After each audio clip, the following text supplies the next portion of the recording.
Psalm 78, 26-51. He caused an east wind to blow in the heavens, and by his power he brought in the south wind. He also rained meat on them like the dust, feathered fowl like the sand of the seas. And he let them fall in the midst of their camp, all around their dwellings. So they ate and were well filled, for he gave them their own desire.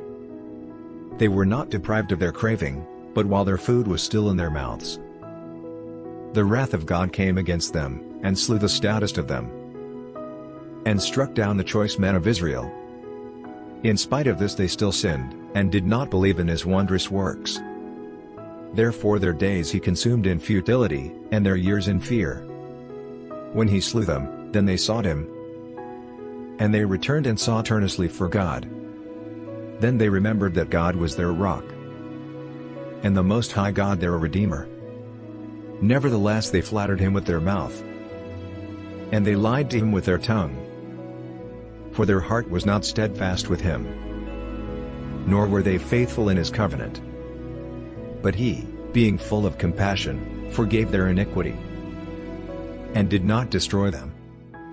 Yes, many a time he turned his anger away, and did not stir up all his wrath. For he remembered that they were but flesh, a breath that passes away and does not come again. How often they provoked him in the wilderness, and grieved him in the desert. Yes, again and again they tempted God, and limited the Holy One of Israel. They did not remember his power, the day when he redeemed them from the enemy, when he worked his signs in Egypt, and his wonders in the field of Zoan, turned their rivers into blood, and their streams, that they could not drink. He sent swarms of flies among them, which devoured them, and frogs, which destroyed them. He also gave their crops to the caterpillar, and their labor to the locust. He destroyed their vines with hail, and their sycamore trees with frost.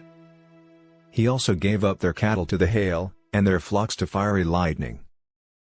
He cast on them the fierceness of his anger, wrath, indignation, and trouble, by sending angels of destruction among them. He made a path for his anger, he did not spare their soul from death, but gave their life over to the plague, and destroyed all the firstborn in Egypt, the first of their strength in the tents of Ham.